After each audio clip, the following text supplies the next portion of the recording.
Hello student, Radhe Radhe. Today we will discuss about post operative complication. इससे पहले हम लोगों ने पोस्ट ऑपरेटिव केयर में पढ़ा था कि प्री ऑपरेटिव, इंटर ऑपरेटिव और पोस्ट ऑपरेटिव केयर क्या होता है, उसको हम लोग डिस्कस कर चुके हैं। तो आज हम लोग पोस्ट ऑपरेटिव कॉम्प्लिकेशन डिस्कस करेंगे, जिसमें हम लोग का जो एनक्लेक्स सॉन्डेस 9th एडिशन की जो बुक है, उसमें पेज नंबर जो 195 है, उसमें एक एग्ज़ाम में आने वाले बहुत इंपॉर्टेंट पॉइंट दिए हुए हैं। तो उसको डिस्कस करेंगे हम लोग, कौन कौन से कॉम्प्लिकेशन हो सकते हैं पोस्ट ऑपरेटिव पीरियड में पेशेंट को। तो सर्जरी के बाद जो पेशेंट हॉस्पिटल में रहते हैं, उनको कौन कौन सी प्रॉब्लम होने के चांसेस रहते हैं, उसके बारे में डिस्कस करेंगे। तो फर्स्ट पॉइंट हम लोग का न्यूमोनिया एंड एटेलेक्टिसिस। तो न्यूमोनिया और एटेलेक्सिस क्या होता है, चलिए देखते हैं। तो जो न्यूमोनिया और एटेलेक्सिस है वो कब डेवलप होता है? Develop 3 to 5 days after post ops. जो पोस्ट ऑपरेटिव पेशेंट है, उनको ऑपरेशन के 3 से 5 दिन के बाद जो न्यूमोनिया और एटेलेक्सिस है वो डेवलप होता है। तो क्या होता है pneumonia? Infection and inflammation of lung parenchyma cell.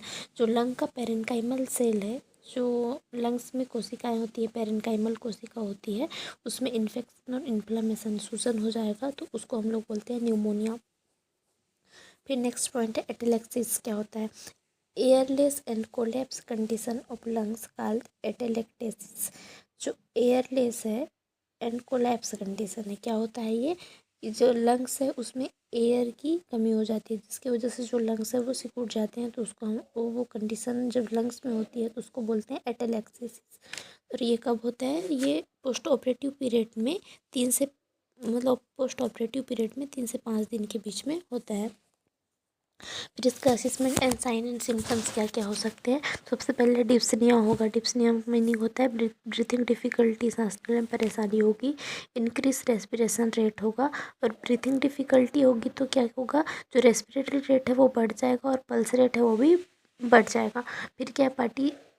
Palpitation का मीनिंग होता है जो हार्ट बीट है वो इंक्रीज हो जाएगी। नेक्स्ट पॉइंट है इंक्रीज टेम्परेचर रहेगा। क्रेकल साउंड सुनाई देगी, लंग्स का जो साउंड है क्रेकल साउंड सुनाई देगा लंग्स में। इंक्रीज कफ और चेस्ट पेन होगा। फिर इसका इंटरवेंशन क्या कर सकते हैं? इंटरवेंशन में असिस्ट लंग साउंड को असिस्ट करना है। सबसे पहले असिस्ट करना है, डेटा ऑब्टेन करना है, फिर मॉनिटर करना है। सेकंड पॉइंट है पोजीशन, हाई फॉलोअर पोजीशन। जो पेशेंट है उनको हाई फॉलोअर पोजीशन प्रोवाइड करना है, ताकि ब्रीथिंग डिफ़िकल्टी है उससे प्रिवेंट किया जा सके, उससे बचा जा सके। फिर क्या है? Frequent change position every 2 hour. जो पेशेंट है उनका पोजीशन को एवरी 2 आवर में चेंज करना है। फिर नेक्स्ट पॉइंट है encourage deep breathing and coughing. Patient को डीप ब्रीथिंग और कफिंग के लिए इनकरेज करना है, उनको ब्रीथिंग एक्सरसाइज और कफिंग एक्सरसाइज कराना है। Use intensive spirometry. लंग्स की एक्सरसाइज के लिए जो स्पायरोमेट्री होता है उसका यूज़ करना है, जिससे लंग्स का एक्सरसाइज होगा। फिर नेक्स्ट पॉइंट है chest physiotherapy and postural drainage. ये बहुत इंपॉर्टेंट पॉइंट है, chest physiotherapy and postural drainage. तो इसमें क्या होता है? पेशेंट को अलग अलग पोजीशन में रखा जाता है, मतलब पेशेंट का पोजीशन चेंज कराया जाता है, और उन्हें जो गर्म पानी पी करके मतलब पीने को बोला जाता है, और उसे कफ कराया जाता है। कफ करके मतलब जो भी उनको पानी पीने बोला जाएगा, और जो कफ है उसको रिमूव किया जाता है। तो ये just physiotherapy and postural drainage था। फिर नेक्स्ट पॉइंट है इनकरेज फ्लूइड एंड एम्पुलेशन। जो पेशेंट है उनको एक्सेसिव अमाउंट में फ्लूइड इंटेक करने के लिए बोलना है, और एम्बुलेशन कराना है। एम्बुलेशन में उनको मूवमेंट कराना है, एक्सरसाइज कराना है। फिर नेक्स्ट है यूज सक्शन। इन सब से भी अगर जो कफ है वो क्लियर नहीं होता, तो सक्शन करा करके, सक्शन मशीन का यूज़ करा के जो कफ है उसको रिमूव किया जाता है। फिर हम लोग का नेक्स्ट कंडीशन है हाइपोक्सेमिया। तो हाइपोक्सेमिया क्या होता है? Decrease oxygen in blood. जो ब्लड रहता है उसमें ऑक्सीजन का लेवल जो है वो डिक्रीज हो जाता है, उसको हाइपोक्सेमिया बोलते हैं। और ऐसे ही एक होता है हाइपोक्सिया। हाइपोक्सिया का मीनिंग है डिक्रीज O2 इन टिश्यूज़। जो टिश्यू रहते हैं उसमें ऑक्सीजन की मात्रा कम हो जाती है उसको बोलते हैं हाइपोक्सिया। तो हम लोग का जो कंडीशन है वो हाइपोक्सेमिया है। तो इसमें क्या होता है, जो ब्लड है उसमें ऑक्सीजन की कमी हो जाती है। तो इसका फर्स्ट पॉइंट है, in post operative period it में occur due to effect of anaesthesia. तो जो ब्लड है उसमें ऑक्सीजन की कमी किसकी वजह से होती है, एनेस्थेसिया की वजह से। जो पेशेंट रहते हैं सर्जरी के टाइम पे उनको एनेस्थेसिया दिया जाता है, बॉडी को शून्य करने के लिए जो शून्य करने वाली मेडिसिन रहती है उसको दिया जाता है। तो उसकी वजह से उसका इफेक्ट ब्लड में पड़ता है और ब्लड में ऑक्सीजन की कमी हो जाती है। जो एनेस्थेसिया होता है, जो शून्य करने की जो मेडिसिन होती है, दवाई होती है, वो क्या करती है, जो बॉडी में जो भी एल्वेलाई है, लंग्स में जो एल्वेलाई है या लंग्स के जो टिश्यू हैं उनको सेडेट कर देती है। सेडेट कर देगी तो वो अच्छे से ऑक्सीजन को सप्लाई नहीं कर पाते हैं ब्लड में, तो इसकी वजह से हाइपोक्सेमिया होता है। तो एनेस्थेसिया का कॉम्प्लिकेशन हाइपोक्सेमिया है। फिर नेक्स्ट पॉइंट है असेसमेंट। असेसमेंट क्या क्या करना है हमको हाइपोक्सेमिया की कंडीशन में। सबसे पहले रेस्टलेसनेस रहेगा पेशेंट में। असेसमेंट में हम लोग को शो होगा, डिप्सनिया होगा, ब्रीथिंग डिफिकल्टी, डाइफोरेसिस का मीनिंग होता है स्वेटिंग होना, एक्सेसिव स्वेटिंग होना। जो पेशेंट रहेंगे उनको पसीना आना, उनके बॉडी से स्वेटिंग होगी, उनके बॉडी में पसीना आएगा एक्सेसिव। और फिर नेक्स्ट है increase heart rate, hypertension. Hypertension क्यों होगा, क्योंकि जो बॉडी है वो ड्यू टू डिक्रीज और टू फुलफिल, जो बॉडी है वो ब्लड में ऑक्सीजन, ये ब्लड में या फिर पेशेंट को डिप्सनिया भी हो रहा है, ब्रीथिंग डिफिकल्टीज हो रही है, तो उस टाइम पे ऑक्सीजन का फुलफिलमेंट के लिए वर्क करेगा जो बॉडी है वो, इसलिए हाइपरटेंशन होगा। फिर इंक्रीज हार्ट रेट है, प्रेशर ऑफ आर्टरी में प्रेशर पड़ेगा जिसकी वजह से हार्ट रेट जो है वो इंक्रीज़ हो जाएगी। फिर नेक्स्ट है साइनोसिस का मीनिंग होता है ब्लूइश कलर। जो डिप्सनिया का कंडीशन है, ब्रीथिंग डिफ़िकल्टी होती है और ऑक्सीजन का सप्लाई नहीं हो पाता है ब्लड में अच्छे से, हाइपोक्सेमिया का कंडीशन है, तो इसमें साइनोसिस होने की कंडीशन होती है। जो स्किन है या बॉडी का कोई पार्ट है वो ब्लूइश डिस्कलरेशन हो जाता है। फिर नेक्स्ट है डिक्रीज SpO2 लेवल। जो SpO2 लेवल है वो डिक्रीज़ हो जाएगा। कितना डिक्रीज़ होगा, <<95%। जब <<95% हो जाएगा SpO2 का लेवल तो वो कंडीशन किस में होगा, हाइपोक्सेमिया में होगा। तो डिक्रीज SpO2 भी इसमें साइन सिम्टम्स में देखने को मिलेगा। फिर नेक्स्ट है इसका इंटरवेंशन। इसका इंटरवेंशन कैसे करना है, सबसे फर्स्ट पॉइंट है monitor sign of hypoxia and hypoxaemia. Sign of hypoxia का मीनिंग है कि टिश्यू में ऑक्सीजन की कमी होगी उसको मॉनिटर करना है। हाइपोक्सेमिया का मीनिंग है जो ब्लड में ऑक्सीजन की कमी होगी उसको आइडेंटिफाई करना है। फिर है नोटिफाई सर्जन। उसके बाद जो सर्जन है उसको नोटिफाई करना है, उनको इंफॉर्मेशन देना है। फिर नेक्स्ट है monitor lung sound and SpO2। Lung sound and SpO2 को मॉनिटर करते रहना है। तो लंग साउंड में जो क्रेकल साउंड है और रोंकी साउंड है उसको मॉनिटर करना है। फिर नेक्स्ट है administer O2 according to order. Patient को ऑक्सीजन की कमी हो रही है, ब्लड में ऑक्सीजन की कमी है, इस वजह से एडमिनिस्टर करना है ऑक्सीजन अकॉर्डिंग टू ऑर्डर। जो डॉक्टर प्रिस्क्राइब करके देंगे उसके अकॉर्डिंग पेशेंट को O2 एडमिनिस्टर करना है।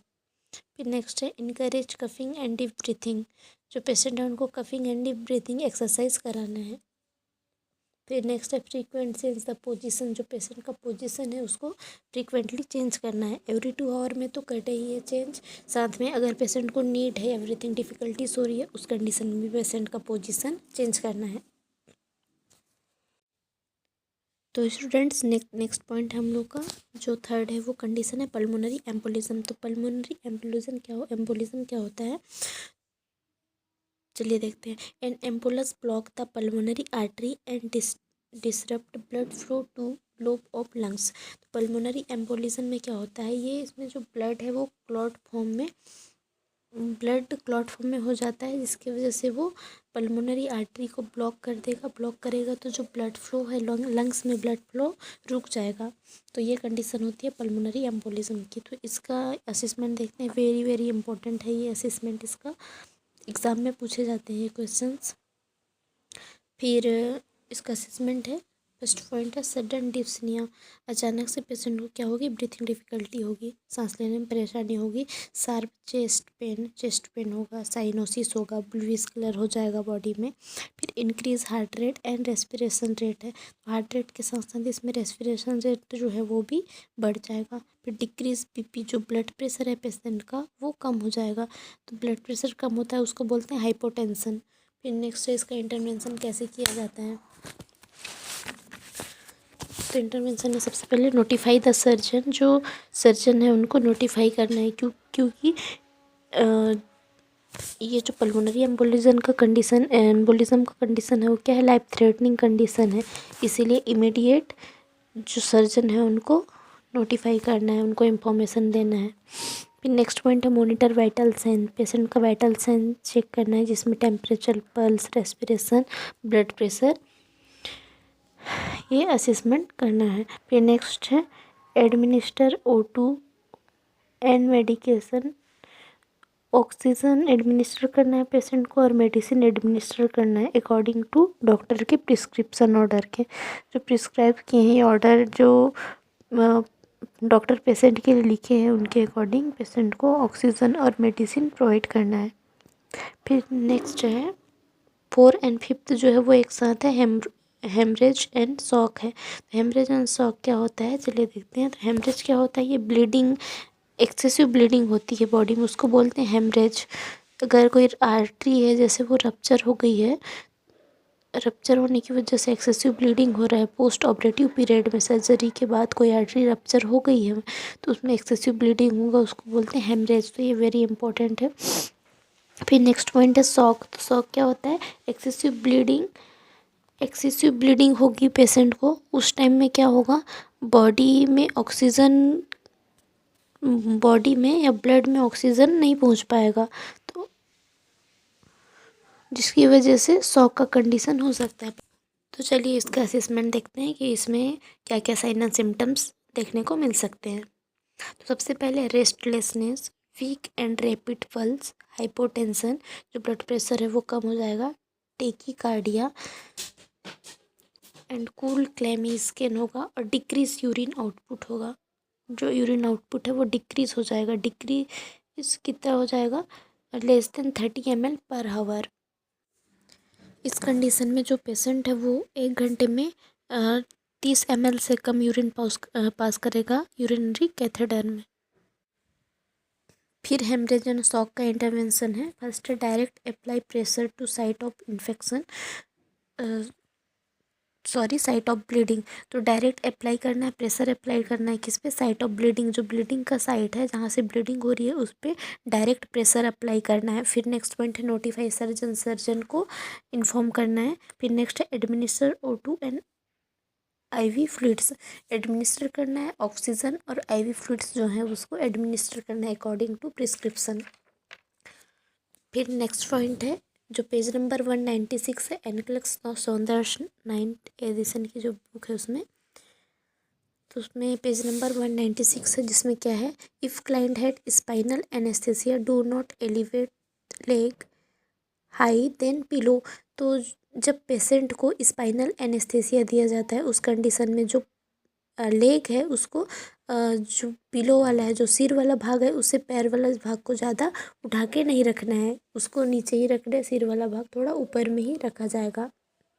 फिर नेक्स्ट है otherwise bleeding could be impaired, breathing could be impaired. तो नहीं तो क्या होगा, जो ब्रीथिंग है वो इम्पेयर्ड हो जाएगी, कम हो जाएगी, ब्रीथिंग प्रॉब्लम होगा पेशेंट को। फिर नेक्स्ट है 6 कंडीशन हम लोग का है थ्रम्बोफ्लेबाइटिस। थ्रम्बोफ्लेबाइटिस क्या होता है, तो चलिए देखते हैं थ्रम्बोफ्लेबाइटिस क्या होता है। Inflammation of the when एकम्पेनिड by clot formation.